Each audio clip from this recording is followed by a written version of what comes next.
Welcome to 50 Shades of Wealth, Confessions of a Real Estate Investor, the show where you'll learn the real estate investing secrets of the pros. Your host, Sarah Jung, pulls back the curtain and shows you how to build wealth with real estate investing.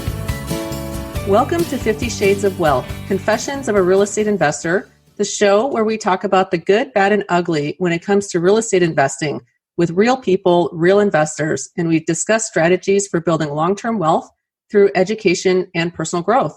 I'm your host, Sarah Jung, CEO and founder of Legacy Bloom Investments. Today, I'm super excited to have with us a special guest, Kimberly Marie. Kimberly is an investor and a doctor of physical therapy in Indianapolis, Indiana.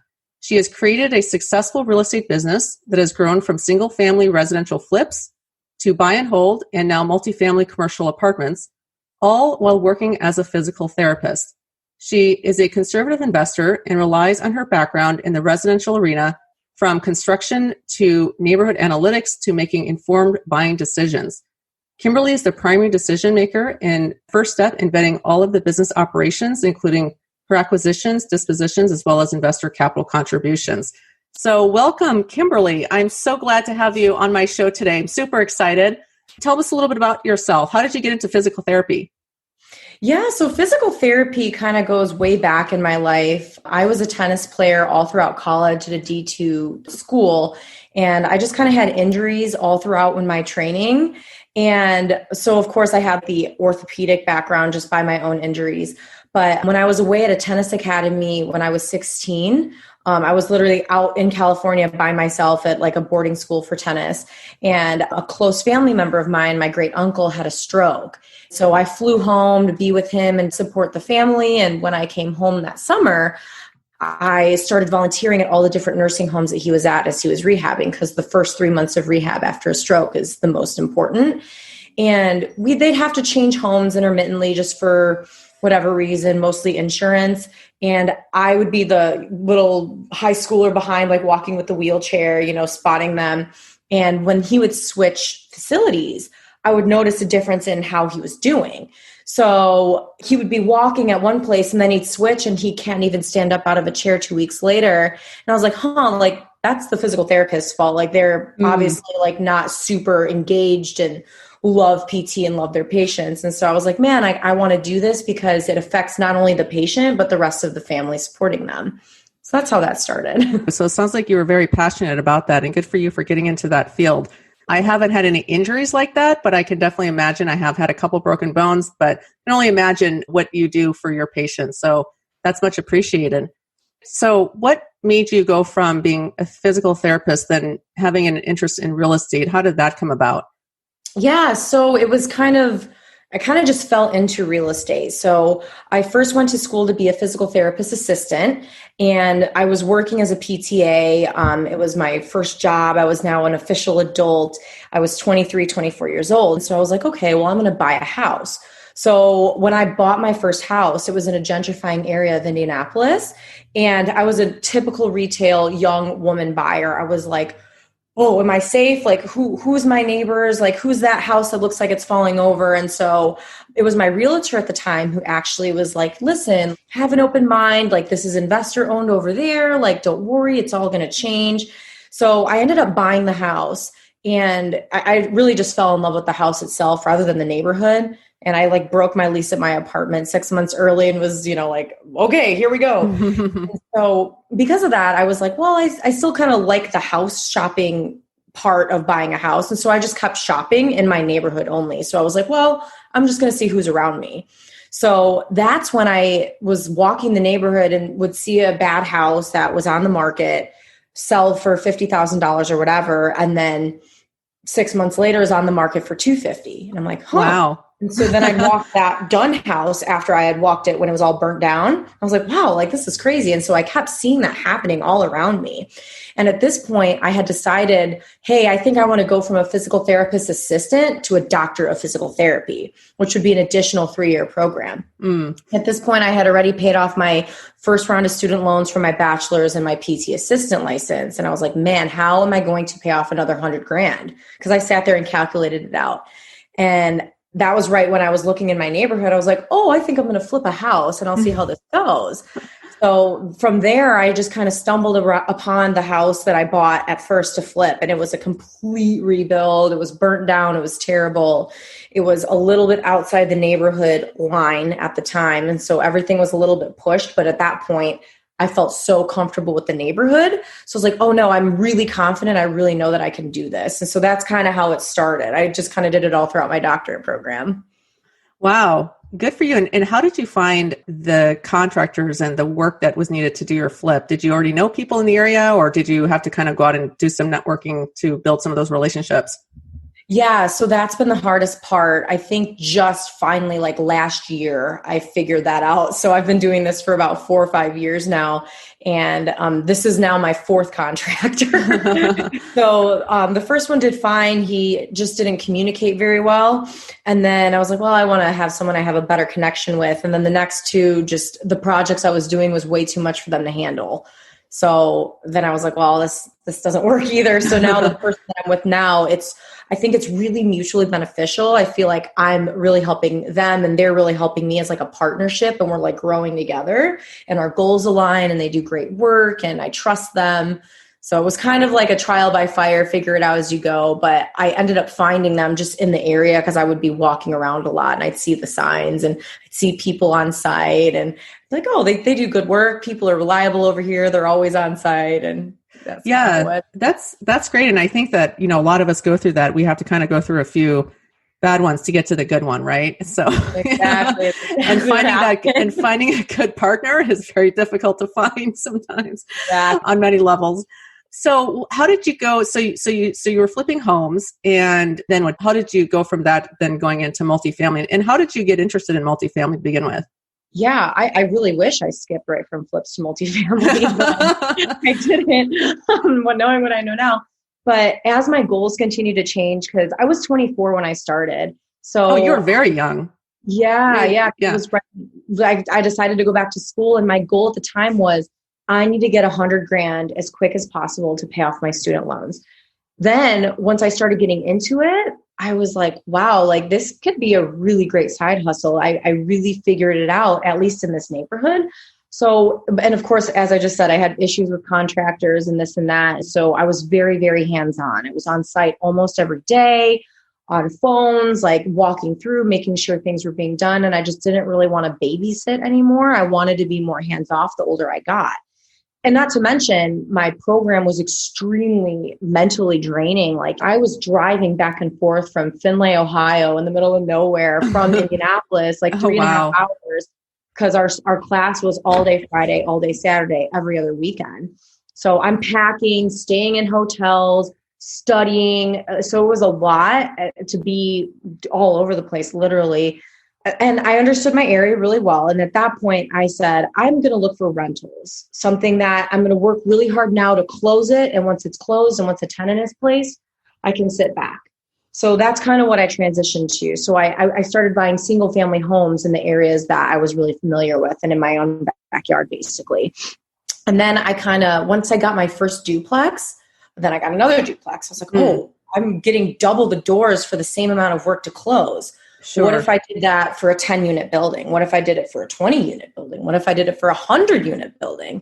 So that's when it kind of turned my brain on to, I can do the same amount of work, maybe a little bit more, for a lot more return. So that's when I started reading more multifamily books, listening to podcasts, trying to network with those multifamily people and really trying to educate myself to get to that point. So it was kind of just like a slow transition towards that.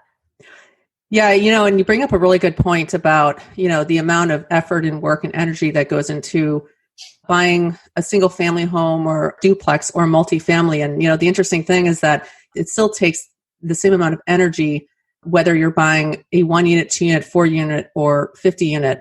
And so to maximize your time and to be efficient, it definitely makes sense, to start scaling up that way. So that's an interesting point, because sometimes it's those smaller deals that actually can take more time and energy than it's worth.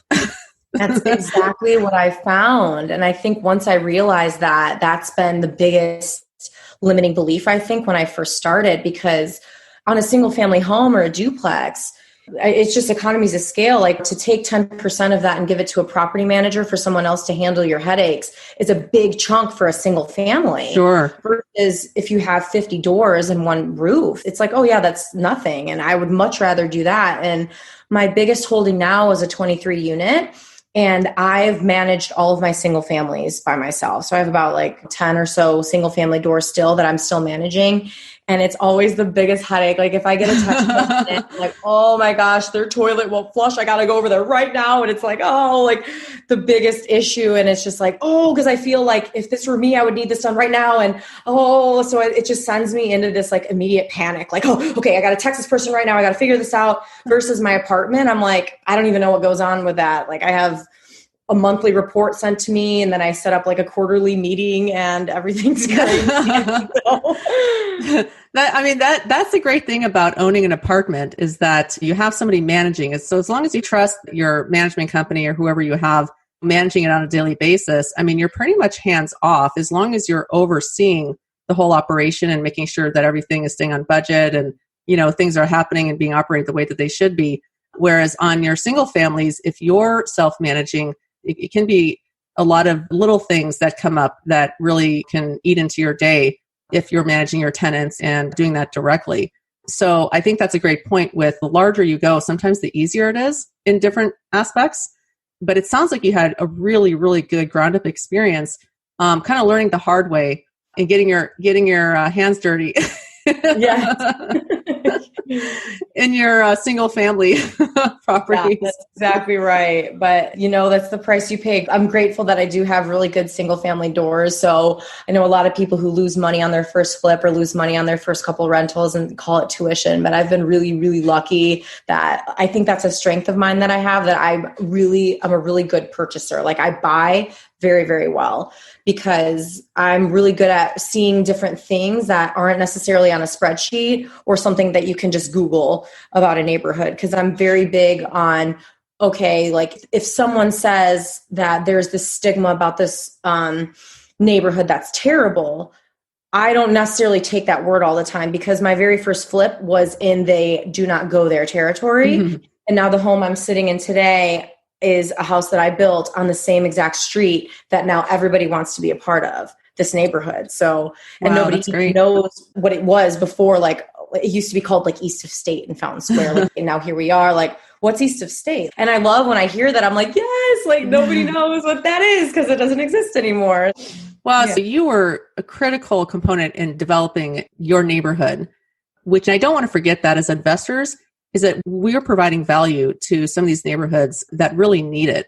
And if you're flipping or if you're renovating some of these homes in the same neighborhood, I mean, that's such a significant value that you provided. So kudos to you for that, because that's a very valuable contribution that you're making to your community. Yeah, thank you. And I think it's really cool too that now I live on the same street. So all the houses that I flipped, like I met them at the closing table, and now I'm across the street like, hi, how are you? And the old neighbors that have been here for 30 years, you know, I still wave at them and say hello. And the bad houses are now gone. Like I literally bought them out. Like the riffraff on the street is no longer. And so it's really cool to see, like, because I do kind of feel like that's how I contributed back to the neighborhood, because everyone loves it over, like there's nothing wrong anymore. Versus back then, my own truck got broken into, someone tried to steal it, breaking through windows, taking a furnace, like all the time. It was crazy. But once it's only a couple of houses, and once they were gone, it was like, oh my gosh, like what a difference it makes. It's crazy. Well, yeah, because now you have people that are moving into your neighborhood that care about your community, and it's more than likely they're not going to put up with the riffraff. So I think coming together as a community, you're going to keep a lot of that out, hopefully. And so it sounds like you've done a fantastic job with that. So congratulations to you. Thanks. I appreciate that. So with the flipping and then the buying and hold, and then, you know, you have an apartment, which by the way, congratulations on that.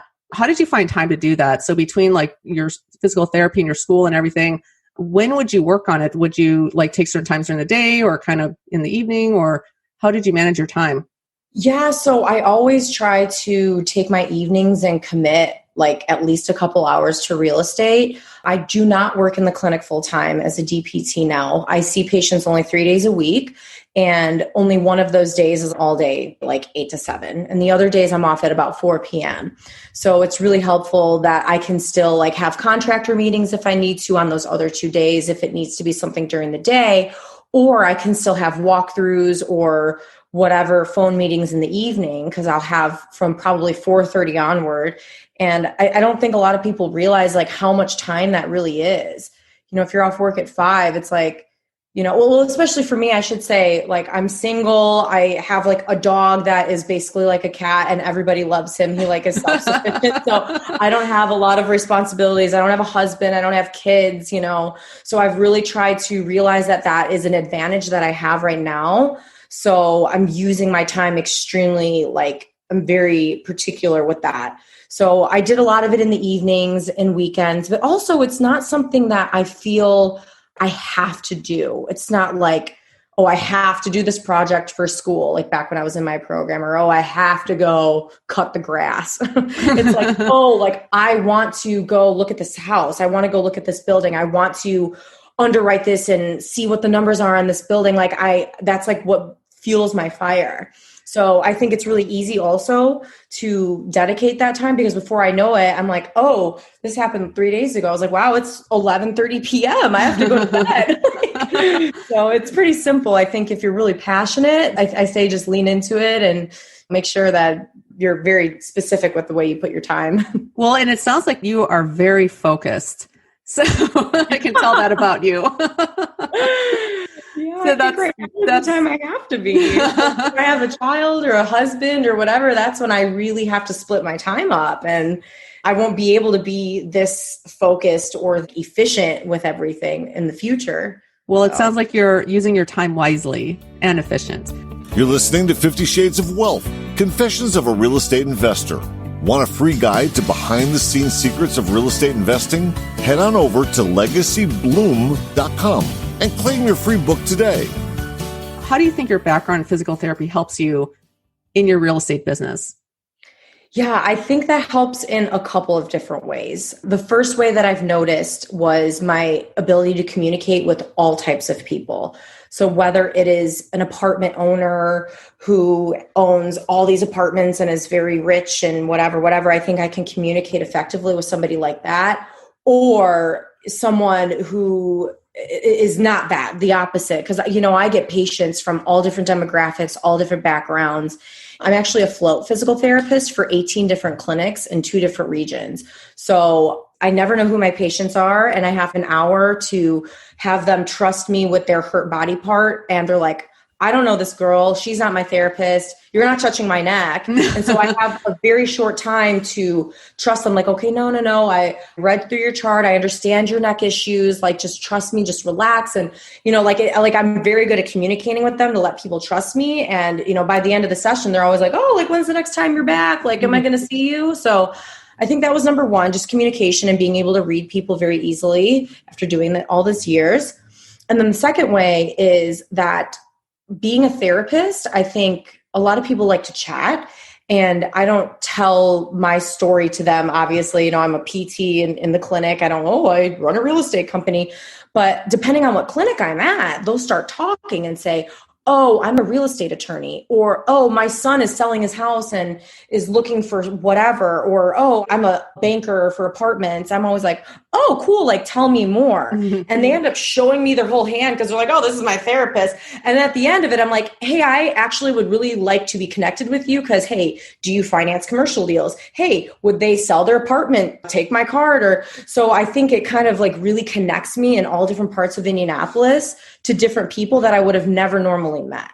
And that's such a great skill set, is to be able to communicate, because in real estate, I mean, you're dealing with so many different types of people, whether it's vendors or contractors or tenants, property managers. I mean, there's such an eclectic mix of people that you're dealing with. So for you to take that experience and be able to build rapport with somebody very quickly and be able to, you know, build a trust relationship in a very fast amount of time is really crucial. And so it sounds like that's really giving you a lot of benefits to taking your real estate business off.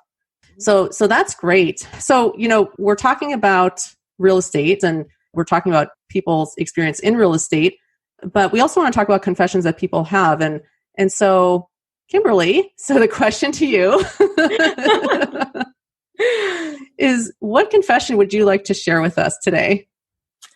Confession. So I would say, I think that for me personally, in both personal and business, sometimes I feel like it's hard to connect with people and make a valuable relationship, whether it be friendships or boyfriends or anything like that.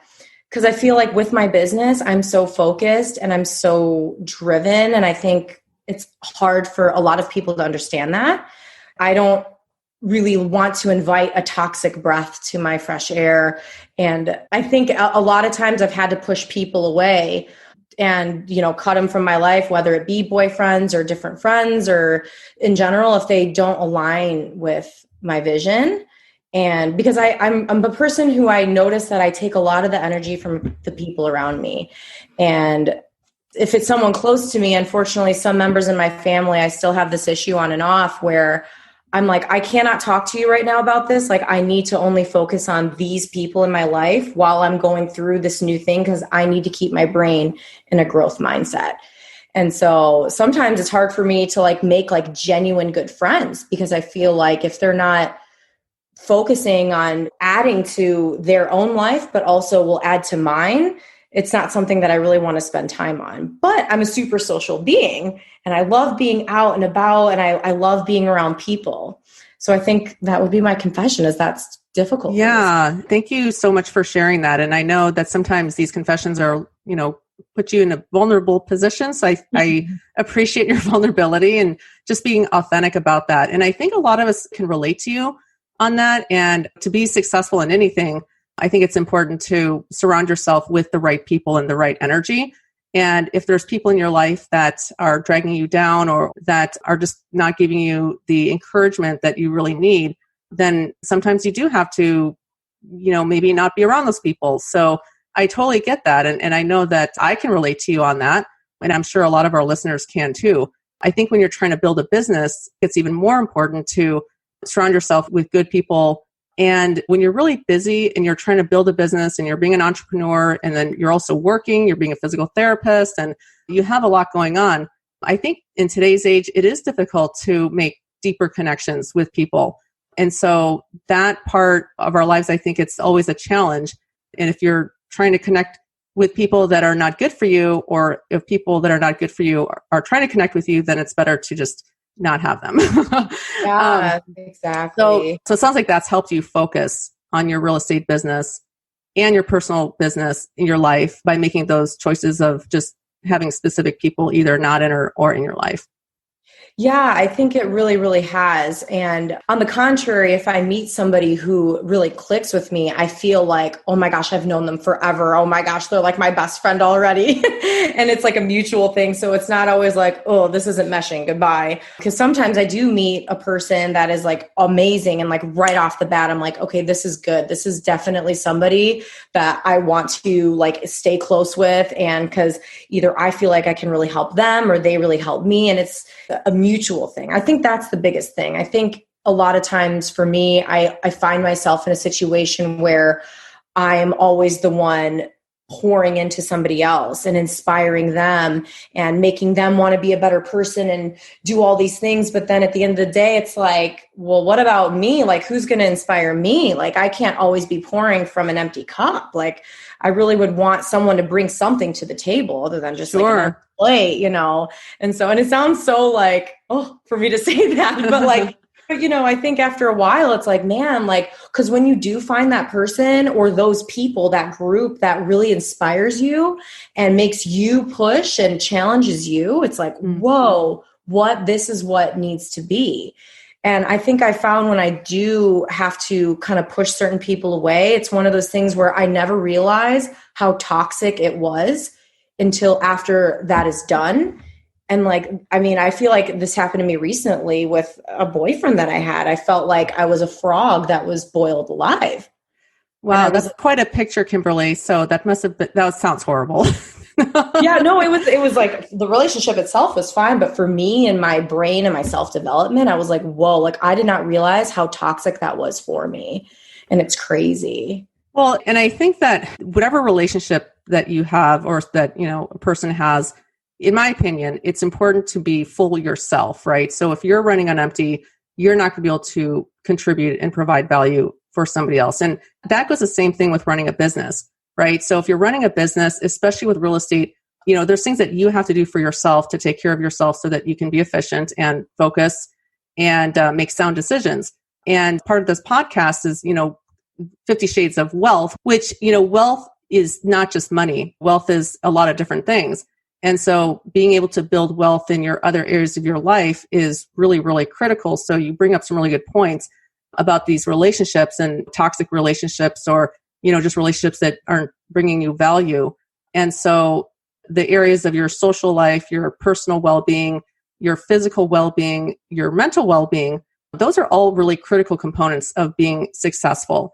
And I think the really successful real estate investors that I've seen and that I've gotten to know, and people like you, Kimberly, where, you're a go-getter and you just surround yourself with good energy. So I don't have any doubts about your success. What's your goals for real estate? I mean, do you want to continue in multifamily and commercial? Do you want to continue being a physical therapist, or kind of what's your long-term goal? Yeah, long-term goal for my business. I think it's always hard for me to answer that because so far in at least just my real estate journey, I've pivoted so many times. And so, because I started in flips and then single family rentals and now multifamily commercial. And every time I'm super 100% in that. And I'm like, oh, this is great. This is what I'm going to do. And then I'm like, oh, but this is better. So I'm going to flip this now. So will I pivot from multifamily commercial? Who knows? But right now, I think my goal is that I really want to build a solid real estate empire in the Indianapolis market. I would love 500 units. Now, do I see myself staying here forever? Not really.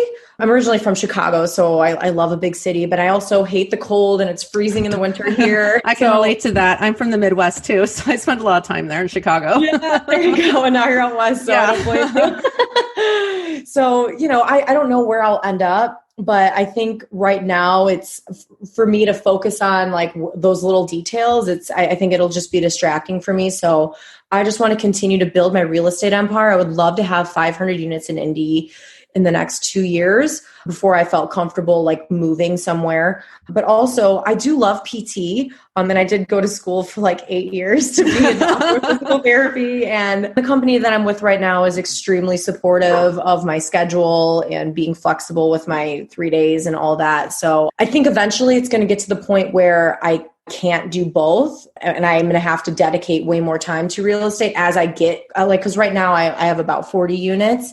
I mean, if I 10x that to 400, that's going to be everything on a larger scale, including my time. So I think at that point, I would have to sacrifice that. And I'm okay with that because that's something that's always going to be there. No one can ever take that from me. Well, it sounds like you have some pretty aggressive goals here just within the short term. And I have no doubt, again, about your ability to do it. So far, what I know of you. What is some advice that you would give to our listeners, from an investor standpoint? I mean, what's something that you would tell somebody who's just starting out or even just somebody who's actively investing? I think it's hard, again, to say because I feel like I always try to be a sponge who's always learning. So I'm always trying to take little things from different people that I look up to.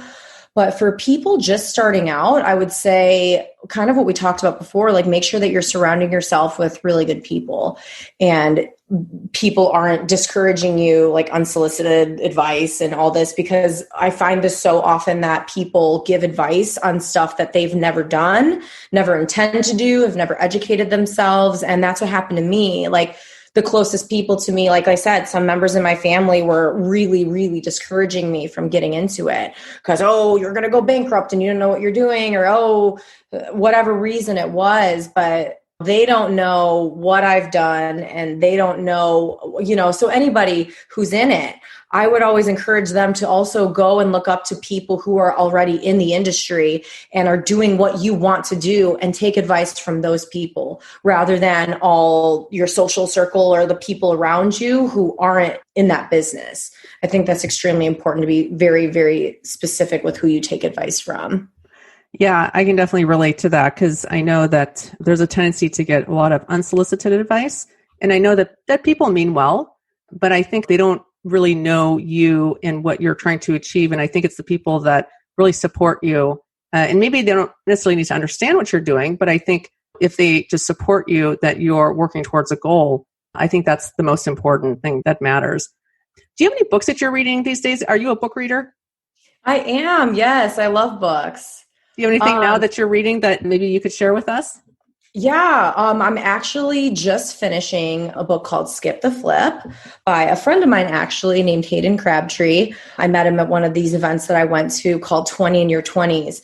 He really takes complicated concepts and really simplifies it in this book. So he pretty much like told his story and his journey and how he did what he did. I mean, he's only 24 years old, extremely successful, great guy all around. And I am finishing his book right now. And I think it's great for anyone because like I said, I've been doing this 4 or 5 years and I still took a lot of nuggets from his book. So I would recommend it to anybody, whether you're a seasoned investor or whether you're brand new. I think a lot of people can take away a lot of things from it. That's great. What's that book called again? It's called Skip the Flip. Skip the Flip. Okay, that sounds very interesting. I might check that out. Yeah. It's a red cover, Hayden Crabtree. He sells it on Amazon. Cool. So, Kimberly, I've really appreciated your time today. And I appreciate you being vulnerable and just being authentic on my show and just sharing with our listeners your experience. Is there anything that you would tell somebody, as far as taking action? If somebody's kind of on the sideline or they're, listening to this or they're just, kind of in the education mode of just learning about real estate, what would you tell them as far as what the first step that they would need to take? Yeah, I would say the first step is figure out what you want to focus on in real estate and then educate yourself on that and be super specific and very focused on whatever that is, because I think it's easy as a new investor to get really distracted by all the noise and, oh, this person's over here doing wholesaling or this person over here is doing turnkey rentals and this person's doing multifamily commercial. But block out all the noise. Think about what am I good at? What do I want to capitalize on as far as myself and how I can take my strengths and put this in the play in real estate and just figure that out. And once you do that, I think just focus on that and try to network within that circle. So if you want to, for instance, for me, multifamily commercial, find people who are doing only multifamily commercial and try to just really immerse yourself in that bubble and learn how those people are talking, what are the terms, what are the books they're reading, what are the podcasts, and really just get in that bubble, in that world versus all of these other things. Because I think it's easy to get overwhelmed at first, but once you figure that one thing out, stick to that. That's great advice. Thank you so much. Because I know that it's very easy to get distracted with so many different facets of the real estate investment part of it. There's so many different directions you can go. And so it's kind of, if you spread yourself out too thin, you kind of don't really focus on anything. So great advice. Thank you. Kimberly, it's been such a pleasure. How can we reach you? How can our listeners reach you if they have questions or if they want to reach out to you? Yeah, so they can send me an email at kim@reddoorrenovation.com or they can follow my social media. I'm on Instagram at Kimberly Marie 920. Fantastic. Thank you, Kimberly, so much for being on our show. Thank you, everybody, for listening. If you are interested in learning how to passively invest in multifamily real estate, please visit our website at www.legacybloom.com. Thank you again, everybody, and signing off till next time. Thanks for listening to 50 Shades of Wealth, Confessions of a Real Estate Investor with Sarah Jung. Make sure to visit us at legacybloom.com, where you can join our investor club and grab a free copy of Sarah's latest book. And if you like the show, don't forget to leave us a quick review. Be sure to tune in next time as Sarah pulls back the curtain once again and shares more Confessions of a Real Estate Investor.